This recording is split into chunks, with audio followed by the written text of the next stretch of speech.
Hey, welcome to Chapter 4 of my free comic book day and comics giveaway day coverage from 2026. And I know it's been a little bit like a month so far since free comic book day added, but when you split the entire pile or near the entire pile to five stacks, it's going to take time to read them and review them and stuff. And the only way I could do it a month ahead of time.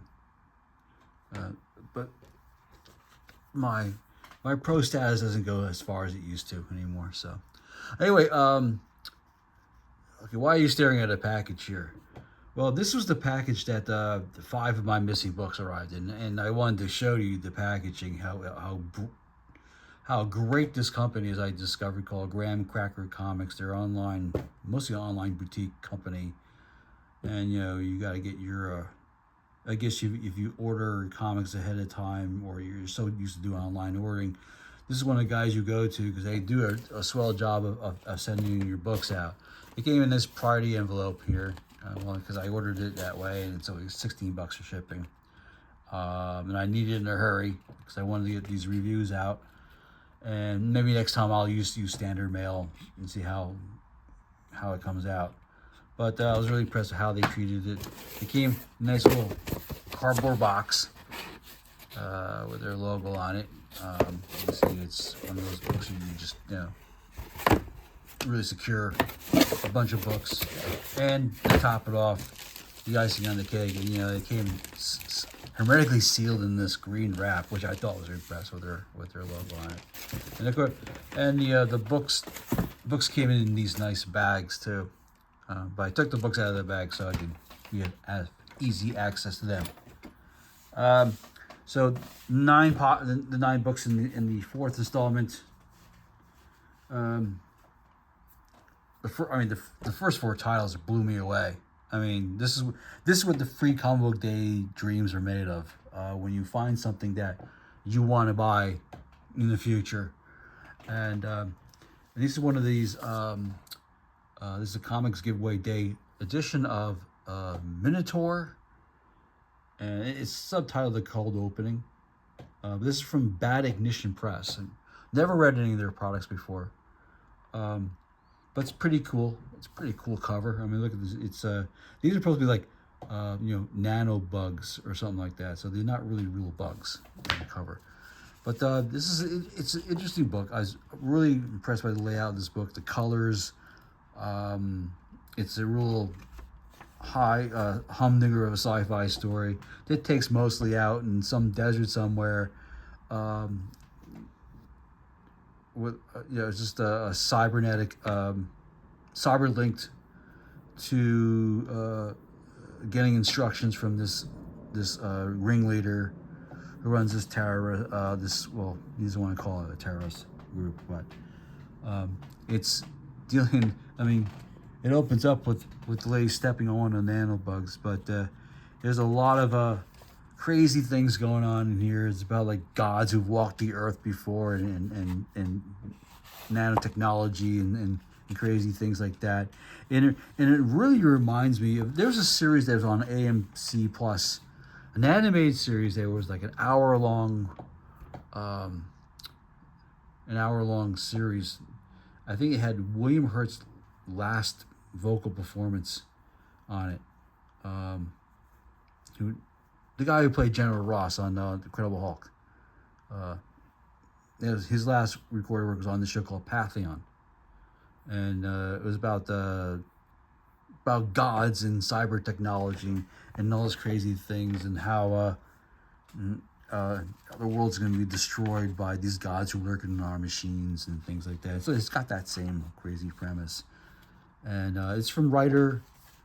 I'm going to go on a limb here. It's Cy Spurrier.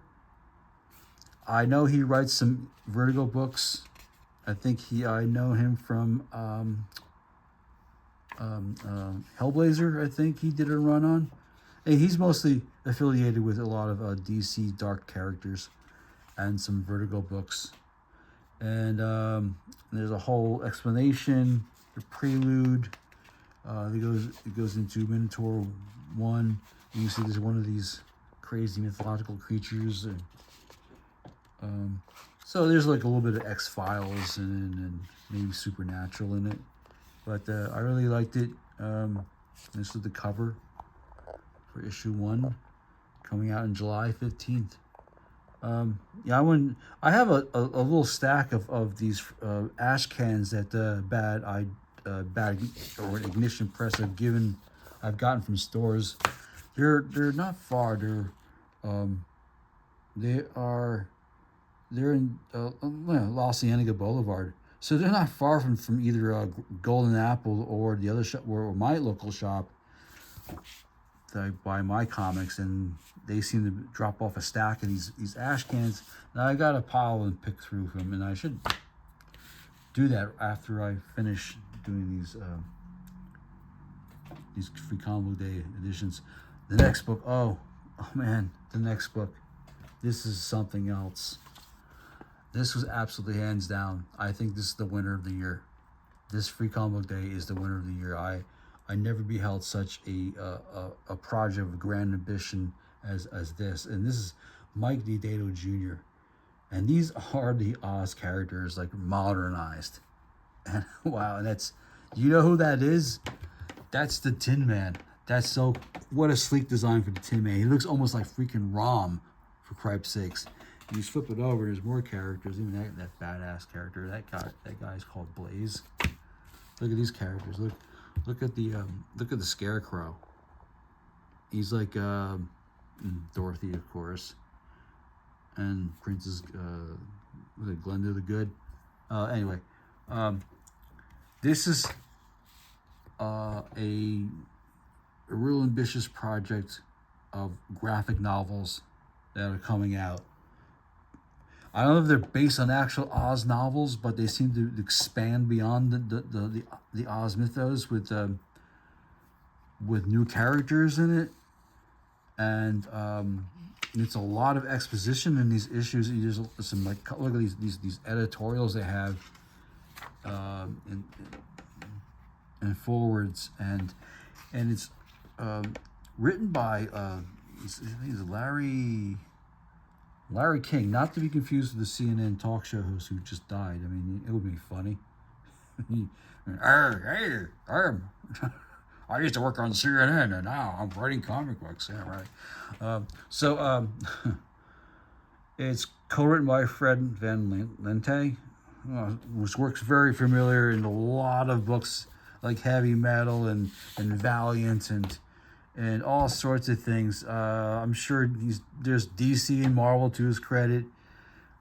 He has a second book in this pile, and this is from AWA, who's is run by Axel Alonso. It means Artists Writers Association, I think. Well, I have to scan. Maybe I scan it for for a newsletter. I should do that. But anyway, this is probably one of the best projects of the year. They've worked a lot with J. Michael Straczynski, and I believe Apple TV bought one of these projects from ADW that J. Michael has worked on, and it's going to be a movie. It's something that, yeah, it's one of these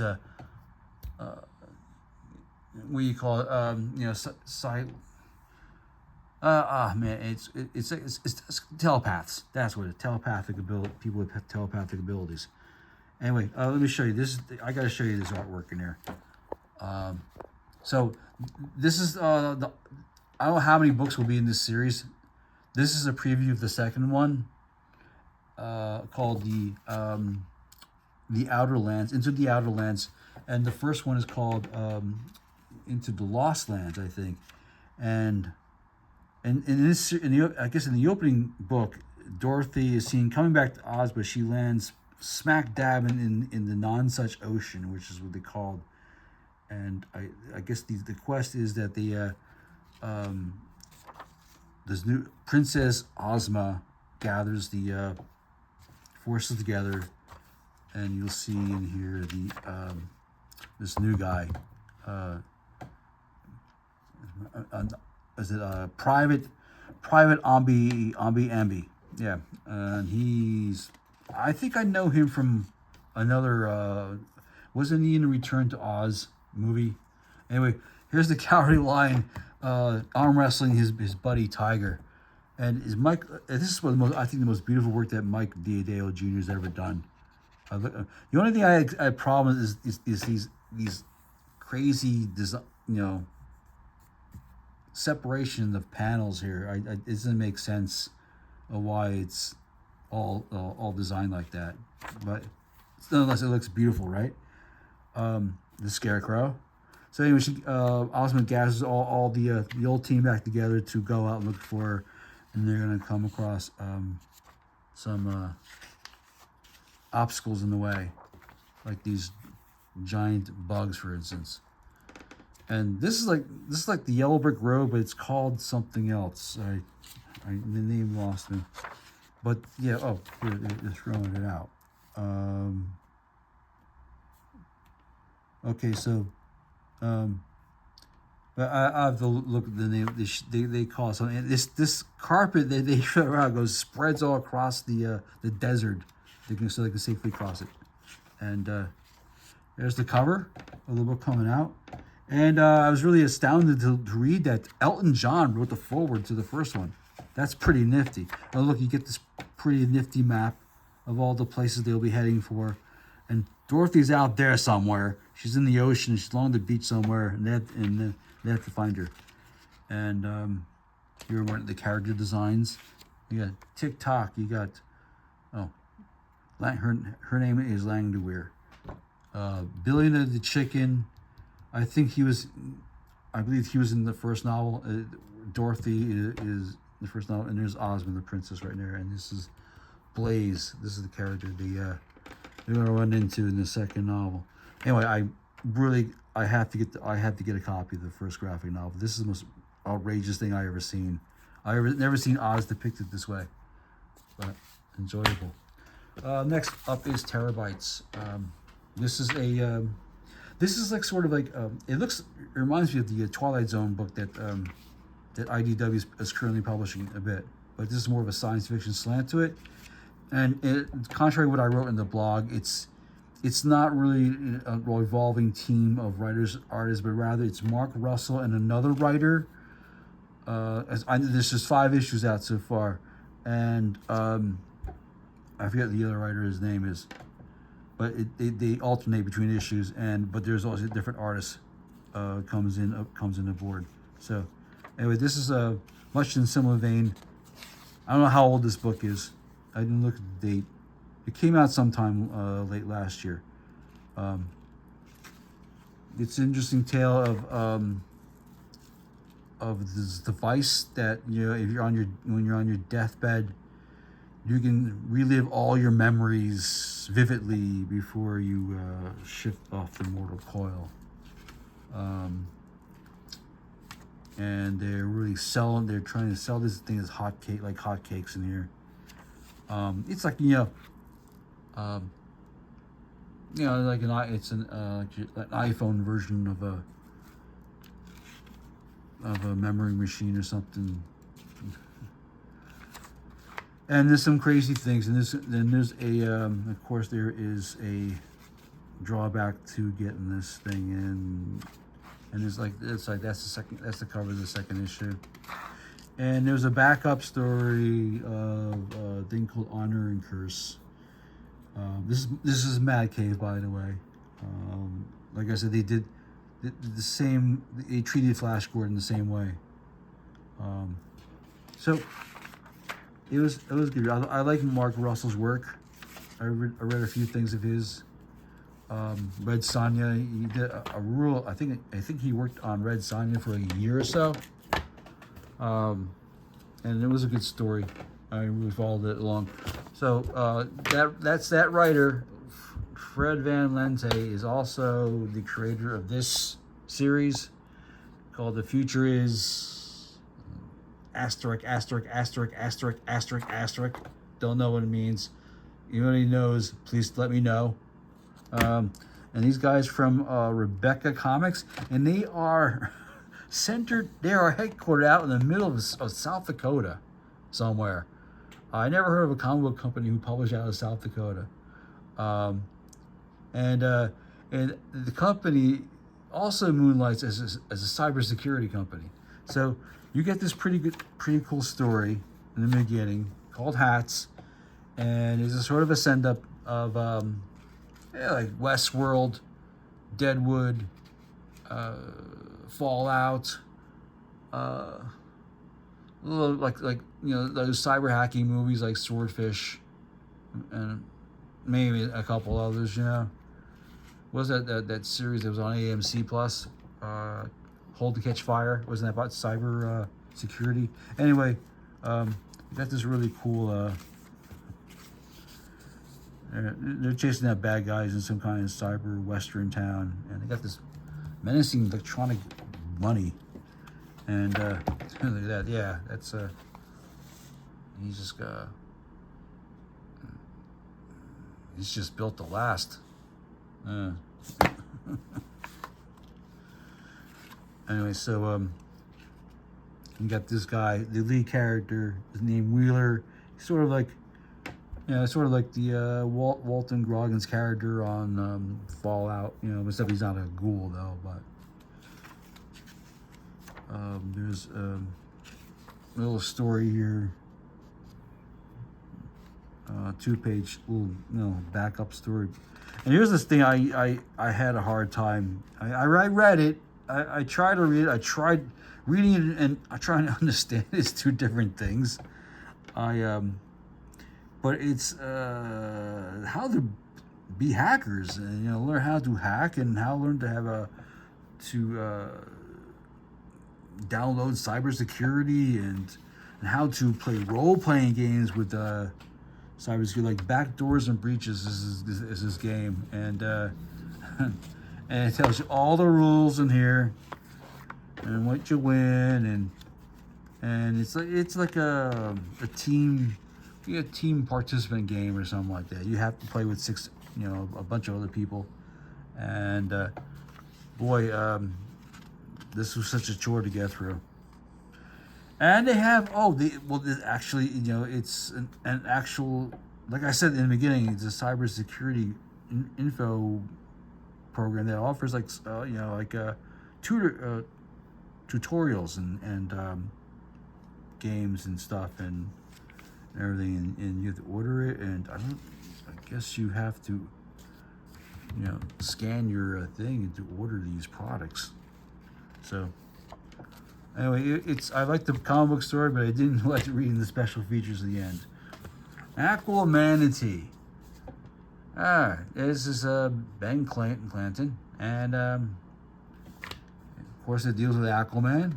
Aquaman needs a sidekick a new sidekick to help watch the seven seas while he goes on vacation. He goes into. He's told that he's interviewed a bunch of people, a bunch of mammals, a bunch of fish in the sea, and don't even try hiring a 2.5-headed sea serpent, and don't ask about the half head. Other seahorses,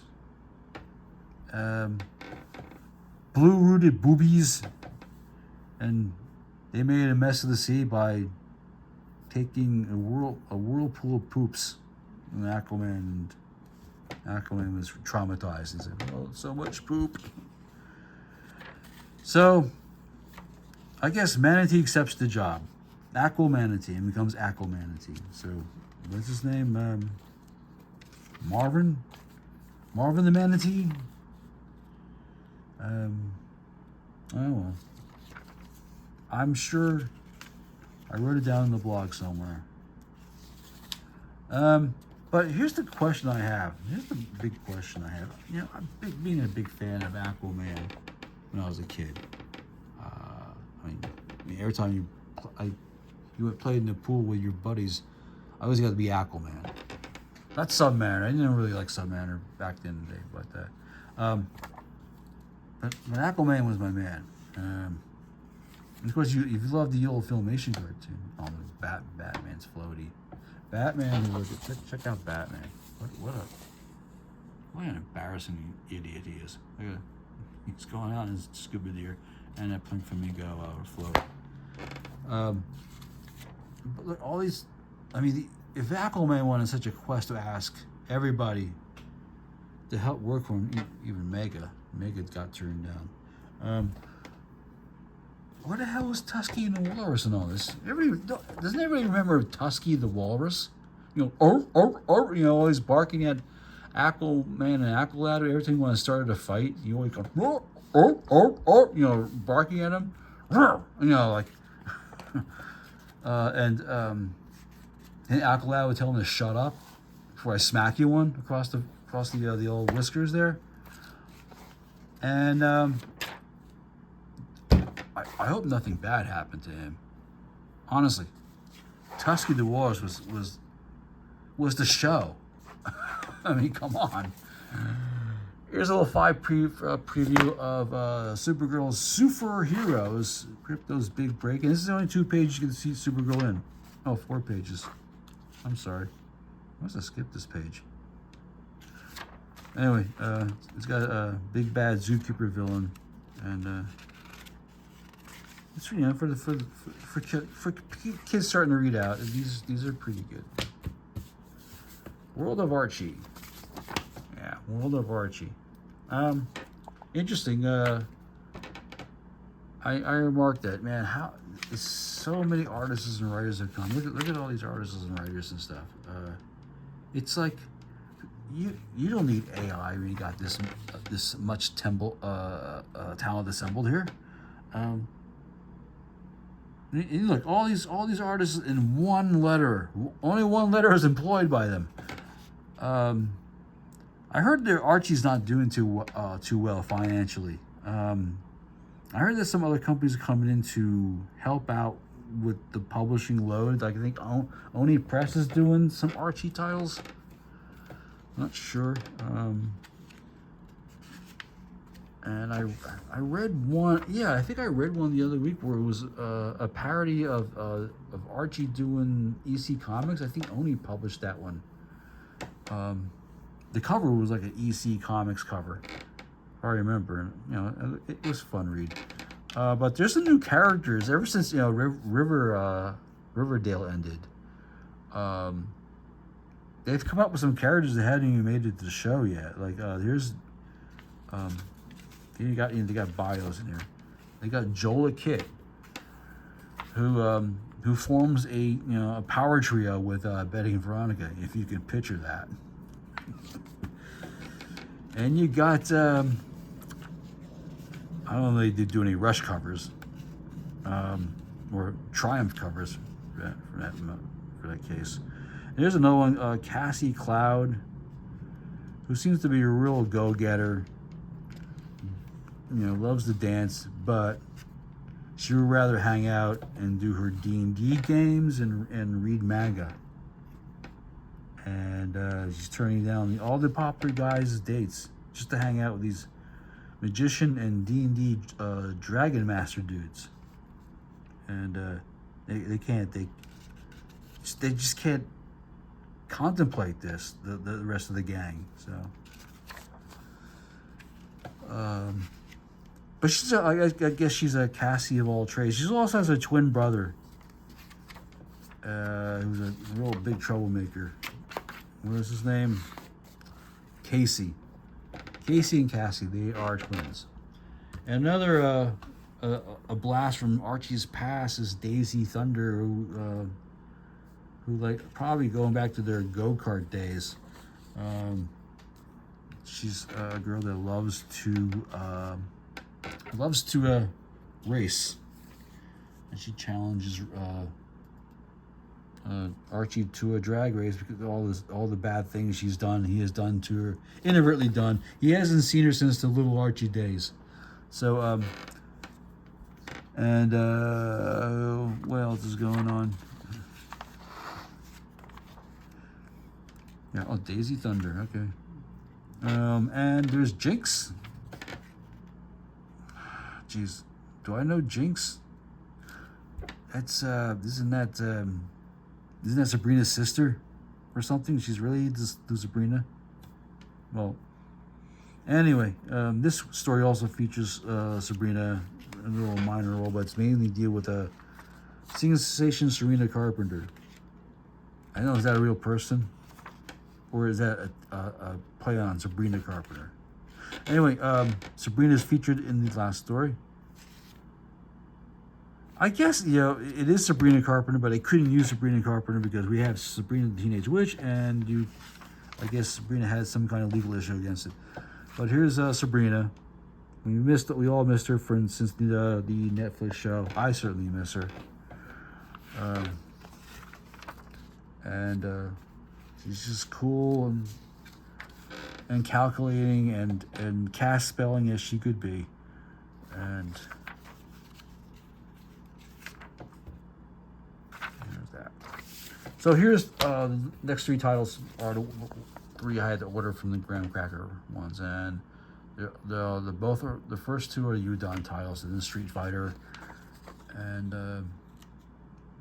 you know, the Udon has got the rights to Street Fighter and the next one, and they're both based on video games. And look at this massive mountain of muscle here, just contemplating life here. Those freaking thighs, holy cow! Do you walk around with calves like that? You know, a bunch of characters all show up in there, and he just wants to meditate, you know, get some peace. But of course, in combat meditation, it requires you to still the mind, control your breathing, till the world just stops. But it doesn't stop for him, because he's haunted by all these crazy characters who jump in and out, and there's just testosterone flying everywhere until you get to the his mentor, who's just beefed up as he is.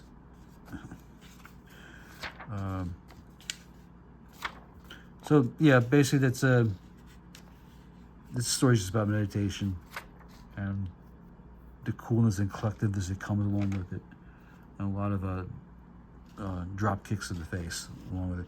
Double Cross is a story with those leggy, wonderful scamps, Jury and Viper, and they get into a little contest to see who can double cross their boss the fastest, and then take home the pay. And yeah, a nice colored book. Mega Man. There. Okay, who we got next? Next to last, we have Mega Man, the second of Udon's acquired properties, and this was like more my speed, I guess. You know, you can only mainly because Mega Man's okay with me. Not like Sonic the Hedgehog, the other video game doofus. But I happen to have caught a little. It wasn't longer than like 8 minutes long. A short computer animated Mega Man animated cartoon showed up on God damn it, what's his name? The guy who did Seven, famous director, David Fincher. David Fincher produced a cartoon, an 8-minute cartoon on Mega Man. It showed up on his secret level anthology series, which is, you know, an episode that's focused on, you know, making games into, you know, science fiction episodes, or animated episodes rather. So I kind of liked it. An actor who was on the picket line with me did the voice of Dr. God damn it, what's his name? Sorry. Dr. Light. Yeah, he was in the voice of Dr. Light. So this is an interesting story. I guess a rival scientist, Dr. Willie, has planted a decoy robot to be repaired, and he infiltrates the lab Dr. Light's lab and tries to steal his secrets. But before he can get away, he is stopped by his previous prototype that was designed by the Dr. Willie, whatever, and they do battle. And I guess he becomes a good guy. And it's mainly the story focused on them two just duking it out, rock'em sock'em robot style. Until he peters out, and Mega Man comes in from nowhere, and he intervenes and just puts a halt to the whole thing happening.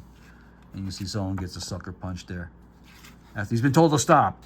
So, and there's a second story of Mega Man in hanging out in the future in really computerized art style, which is makes really wise, makes my eyelids really shoot out. So you get your primer, everything that's Mega Man, and all the various related products, and